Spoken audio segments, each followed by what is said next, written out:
offline compared to online retail is still actually a very large fraction of consumer spending. So although online is growing quite dramatically, as of now, essentially still about 90% of total retail spending happens in the offline world. And firms are still trying to figure out how to best promote products, how to best run price promotions, things of that sort. And so we wanted to go back and see, can we actually use tools that we learned about in the online world, better types of measurement, and can we bring that back to the offline world and try to track things better? So we know if I run an ad online, I typically can track, did somebody click on it, did they again go to my website, how much did they spend?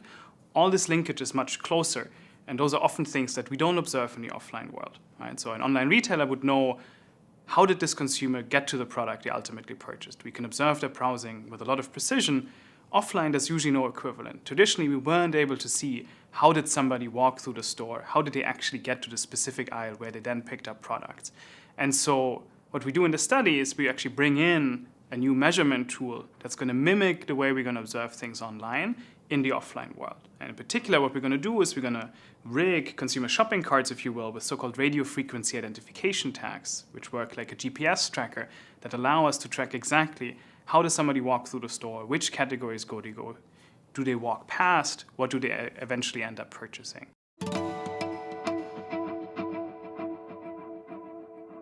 If in a particular week the supermarket is running a beer ad, do more people buy beer?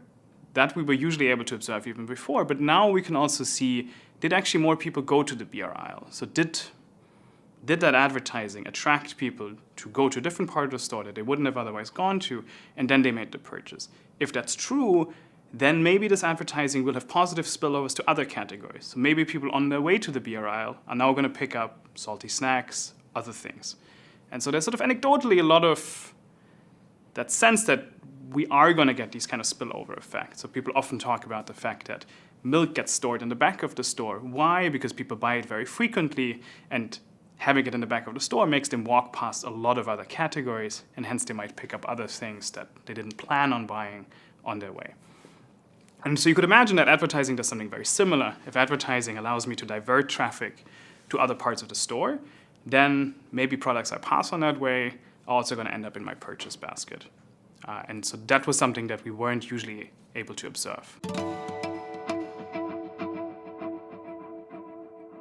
So for a store manager, the good news here is that advertising is quite effective beyond just the individual product being advertised. So what we find is that when you advertise a particular brand of beer, sales go up in the beer category as a whole, and that increase comes partly from the advertised brands, but also goes beyond that. So some consumers presumably just pick up on the fact beer is being advertised today, they get reminded of, I want to buy beer, and hence we see an increase in beer sales. And that's beyond the individual product being advertised. At the same time, we also find that the effect stops there. So to the extent that stores might have the hope that driving more people to the beer aisle through advertising will then spill over into higher sales for salty snacks or other categories that are stocked nearby, we find no evidence for that whatsoever. So things stop at the category level, but they go beyond the individual product being advertised. And so hence, as we think about allocating advertising budget, thinking about effectiveness at the level of the category rather than the more narrow product level or the broader store level seems to be the right way to tackle that managerial decision.